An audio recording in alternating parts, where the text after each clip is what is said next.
I got to kick this thing off. Can I kick it off? 1, 2, 3, 4.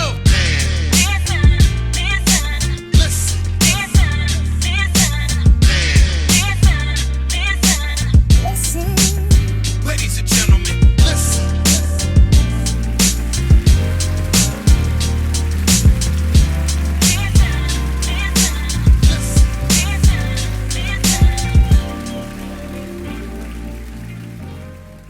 What's up, everybody? It's your boy Marby, and you're listening to another episode of the Man Listen Show. Before we get started, let's hear a few words from our sponsors. DD's Daiquiris is your #1 supplier of premium daiquiri mixes. You will love the taste of our classic margarita and signature strawberry mixes. Follow us on Instagram and Facebook at DD's Daiquiris. DD is spelled D-E-E-D-E-E. You can also find us at www.dd'sdaiquiris.com.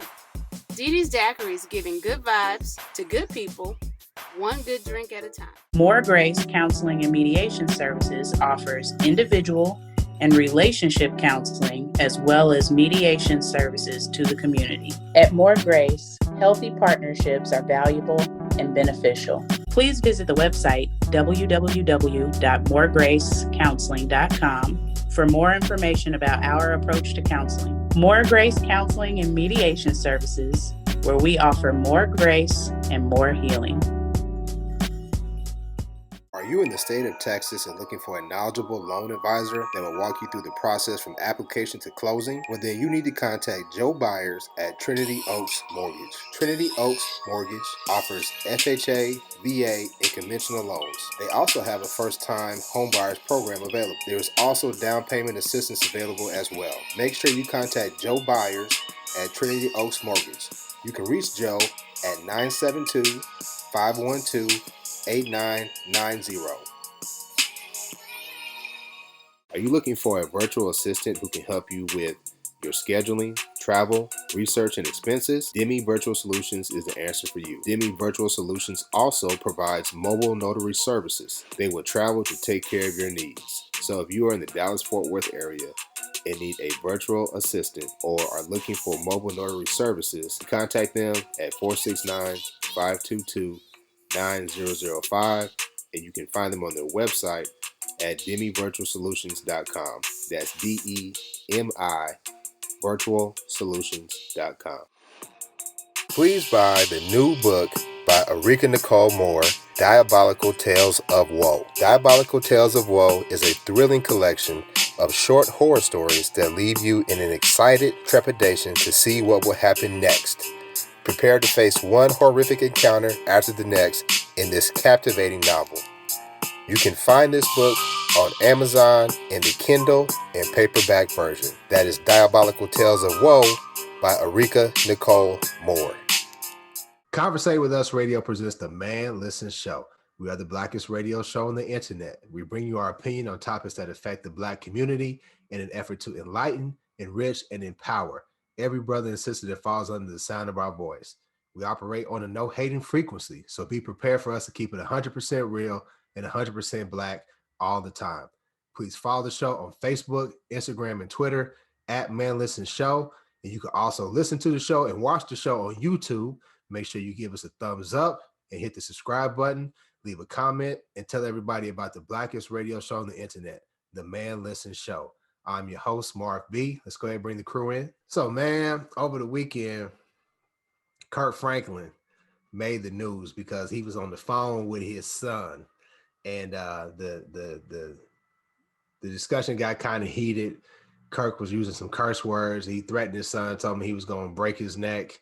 And the son recorded the whole conversation and put it on the internet.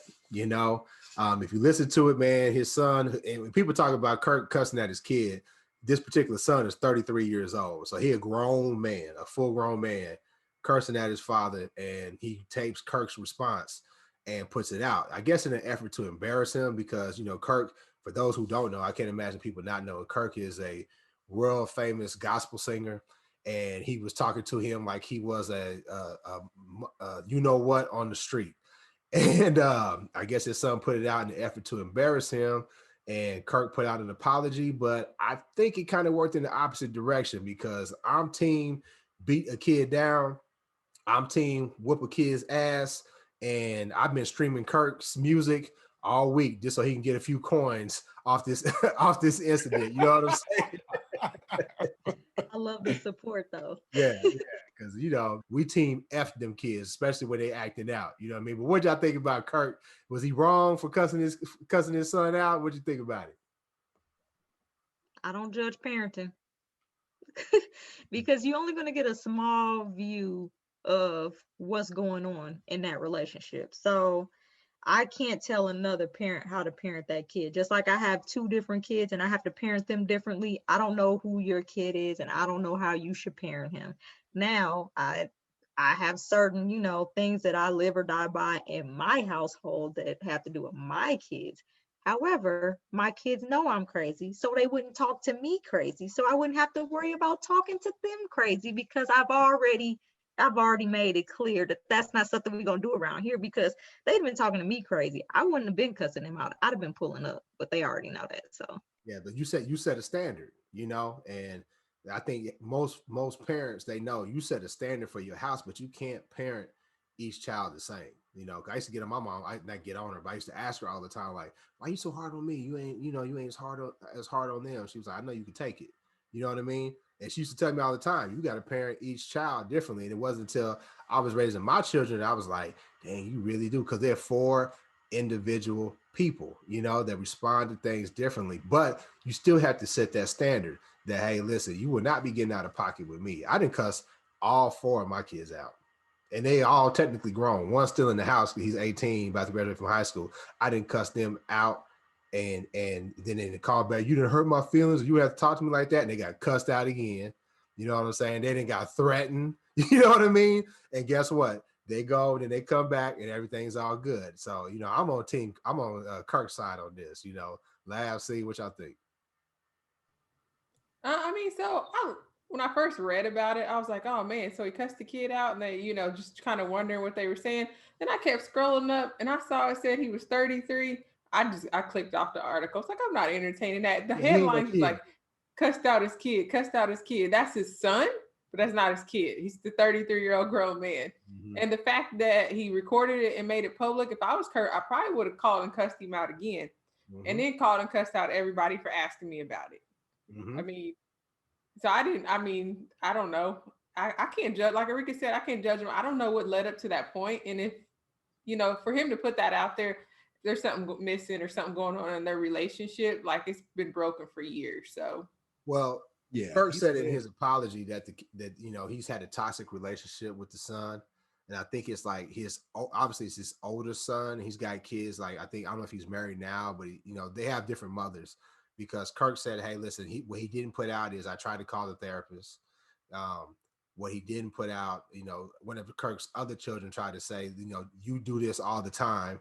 You don't claim us. He causes problems all the time. And, so he put this out in a way to try to, I guess, tarnish his dad's reputation, but I think it worked in the opposite direction. Doesn't make for good radio, but I'm in 100% agreement with everybody, man. I mean, at the end of the day, this dude is 33 years old. He's a grown man. And so, at that point, it's basically 2 grown men arguing, basically. So that's one way to look at it. Another way to look at it is, and a lot of people don't necessarily subscribe to this, but when you're 33, I mean, your parent doesn't owe you anything when you're grown and have your own. At that point, they don't owe you anything.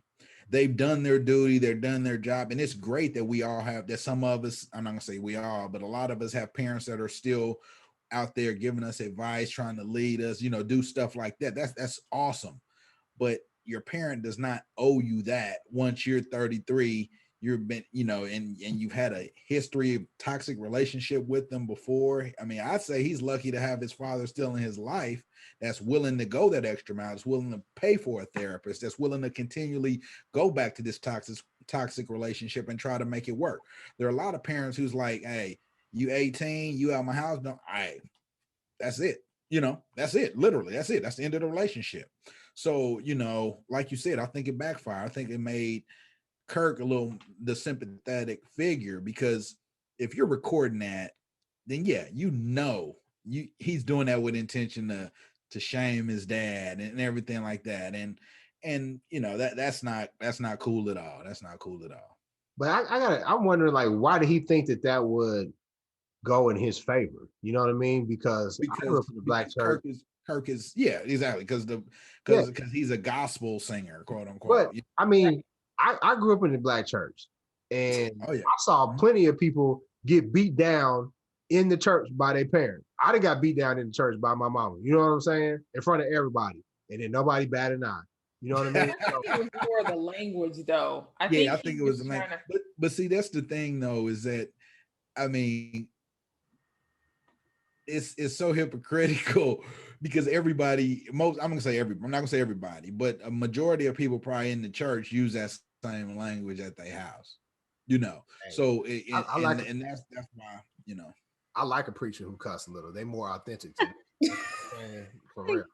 The thing about it is that the fact that he recorded it shows that he had an agenda. The fact that he edited it to only play certain parts of it shows that agenda was to undermine his dad's legacy. It sounds like a bitch ass N-word to me. That didn't even sound natural coming out of my mouth. I used to call him. I used to say saying that. I'd be like, "You wear Van deodorant," you know what I'm saying? Yeah. I was like, "Is that a BAN?" He sounds like a band to me. But my thing is that he obviously had an agenda, and he's short-sighted and immature enough to think that he could do things that way and not have any intelligent people be able to see that this is not the entire conversation, that you're doing this with a certain goal or agenda in mind, and that you're 33 years old. So it's not that he's doing this to his child. He's doing this to a grown man who's obviously a willing participant in the drama, because you could have hung up and went on about your day. Right. But instead, you probably incited this argument and recorded it so you could play it and try to undermine his legacy after you done benefited from his legacy for the last 33 years. Exactly. To me, when I hear Rich Kid snapping off, I just feel like, oh, you must have just got cut off. Yeah. But you know, your credit card get cut off. Honestly, I think, and I've seen this, and y'all tell me if I'm tripping or not. This is me psychoanalyzing this man. When you see kids who grow up in with parents who are co-parenting, where you don't live with both your parents, those kids become master manipulators because they know how to play each parent off the other parent. So if I'm visiting dad, I know how to be like, okay, well, I just want to go back with mom. And because dad wants to keep you around because I may not see you often, you know, say, okay, I'll give in or I'll do that. And they know how to play. They learn real early how to play people off each other. And it really sounds like this dude, just from my unprofessional, you know, psychiatric license, is that he's that type of person. He's entitled.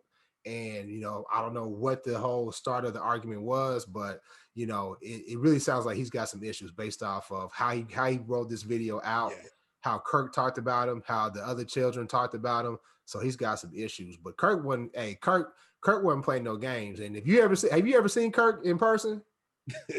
He's a little dude. Like Kirk looked like a little boy. He's a grown man. Right. But Kirk, if you see Kirk, I don't try to diss him, but Kirk like what, 5'2", 5'3"? Something like that.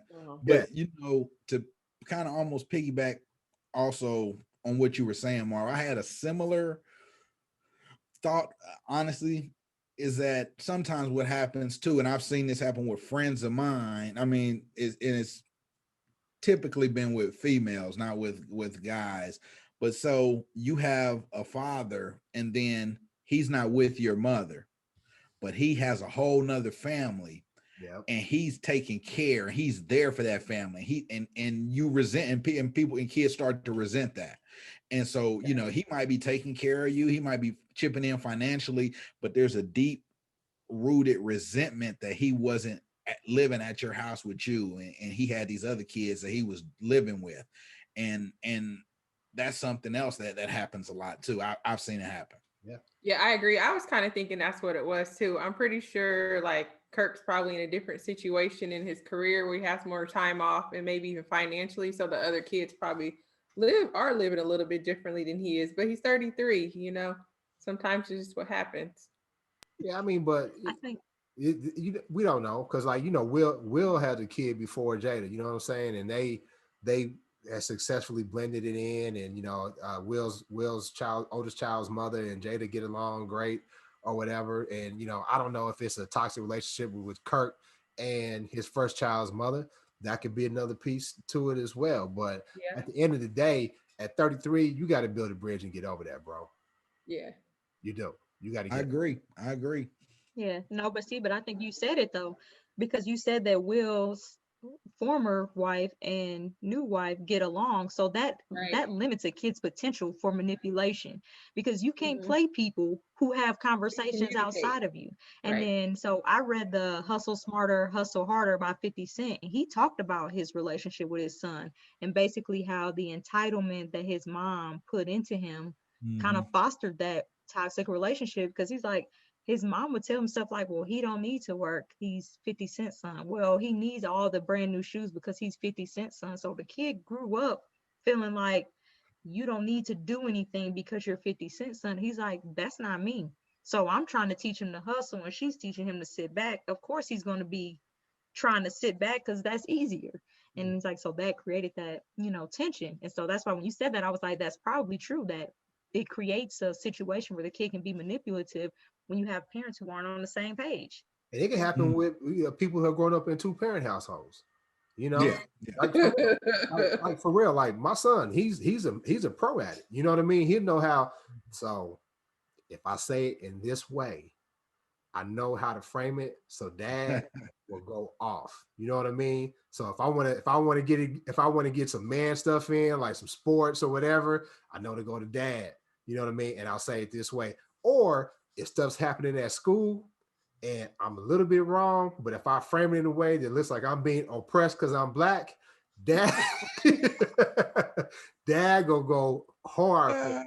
But mom gonna call me out on my BS. Mom ain't blinded by the oh, I'm Mr. Black and I'm proud. Mom gonna be like, nah, Right. Negro, you tripping. You know what I'm saying?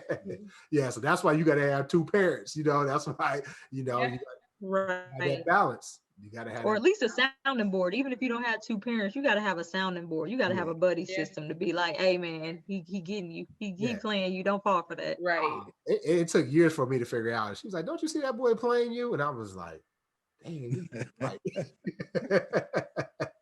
Yeah, you're right. I was shamed. But speaking of shame, in Atlanta, there was a real sad situation where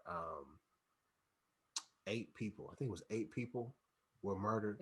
8. I think 8 were shot, but only like 5 died. I believe 8 people shot. 5 passed away down in Atlanta at different spas, Asian-owned spas, and I believe all the targets were Asian women, if I'm not incorrect.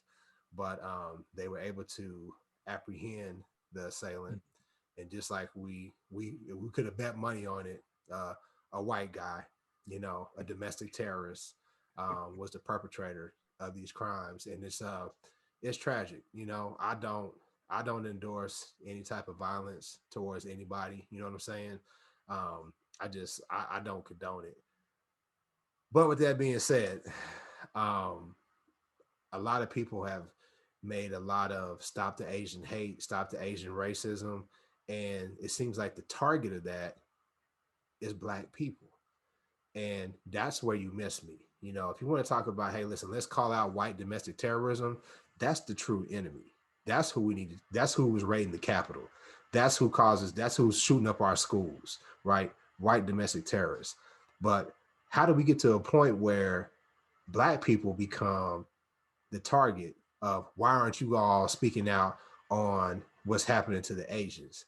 And I'm sorry, maybe I missed it, but I just don't see them in droves talking about things that happen to us. Yeah, there may be some that go out and protest. There may be an organization sprinkled here and there.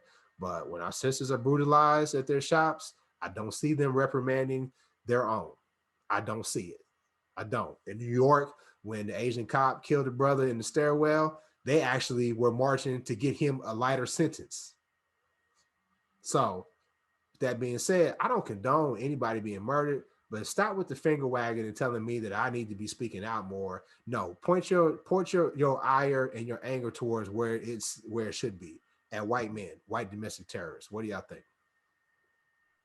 Yeah, I'm right there with you, man. I mean, it's one of those deals where, like you said, I saw somebody today on Twitter say, I'm sorry, but show me a clip from 1992 LA when the riots, when the Asian dude killed what's her name? The girl was it Tawana Brown? Harlan's Natasha? No. Natasha Harlan's, yeah, because the anniversary was like yesterday or something. Yeah. Shot her in the back. Yeah, exactly. Show me where you saw any Asian people advocating at that point. And I was like, man, you know, that's a word right there. You know, and I've said it before, I can't be for everything, right? So I gotta put my priorities where they need to go. And I'm worried about what's happening in the Black community. You know, yeah, like you said, I don't advocate violence or anything like that, but I got work I gotta do in the Black community. You got work you got to do. We can come together at some point, but hey, don't be wagging your finger at me telling me you need to be helping me, because nobody's been there for 402 years. You know what I'm saying? So, right. People love for us to be the scapegoat. Like, every time something happens, we supposed to jump on every single wagon and help every single person because we know what it's like to be oppressed. But this whole time we've been driving down Oppression Street, ain't nobody been out there with us, but then we supposed to support everybody. And I was like, it's a tragedy what happened. But then I saw somebody post the Asian Lives Matter, and I was like, too far, sir. Too far. And I don't know why I don't even know, like, initially I was like, why did it wasn't that I was mad at it, I was just like, it's too far. Like, right. Man, you all can't wait to co-opt our phrases, our movements, our everything to include everyone when we haven't made any progress. Let's make some progress before we start bringing people along. Let's do that. So, I mean, I agree. And that's the thing, you know, I hate to cut in before you see, but like, for real, why wouldn't they be speaking out for us? Why wouldn't Asians speak out for Black people? Because the only reason why you got your success over in this country is because of us. We the ones buying the hair and going to them little janky stores you got in our communities. You know what I'm saying? So you would think they'd be like, hey man, leave them people alone, because they ain't supporting their business. They coming over to here to support ours. Leave them folks alone. You would think that they would protect their own interests. And you think we'd be smart enough not to give our resources to them. But hey, maybe, what do I know? Go ahead, see. Well, I mean, not even so much like the stuff that we buy, but, you know, Asian business owners are the biggest beneficiary of minority business loans and grants in America. So everything that we, you know, have argued and debated and, you know, protest for starting way back in the 80s, they're benefiting from it now. So that's how they're opening up the shops, whether it's the nail shops, the hairs, and whatever else. So you would think that they would be down for us, but why would they? They haven't had to in the past, and they've still benefited from things. It's almost like, you know, why? And they also benefit because they have a home country that supports right. Them. Mm-hmm. What do we have as the U.S.? Mm-hmm. What do we have? We have some people, some folks from diaspora that come over here and actually take advantage of stuff that's supposed to be slated for us, right? Are they really standing up for us? No, they're not. Mm-hmm. You know, so we all we got, y'all. We are all we got. And this whole shaming of Black people because, you know, this stop the Asian racism, and if you're not for this, you're evil, or I don't understand why you're this. Like, are you serious? Like, are you really serious? You know, and there's gonna be a lot of people turned off about this. But guess what? I don't care. Yeah.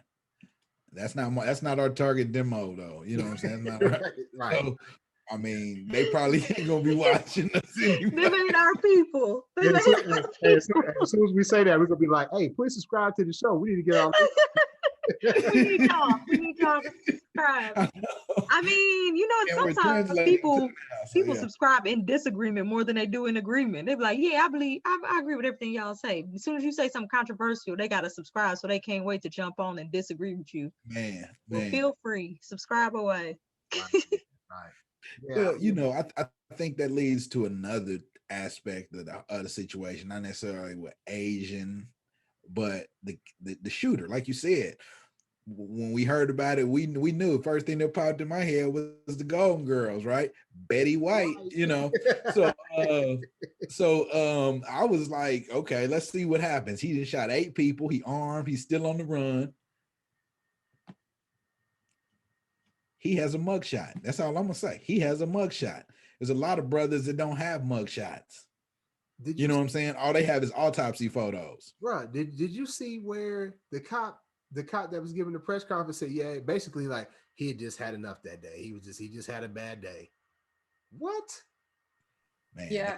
That And he also had made like a few anti-Asian, like I guess tweets or posts or something last year. So I bet you if they dig into it, there's gonna be some anti-black stuff in there too. Oh, there probably is. That just wasn't what they was looking for right now.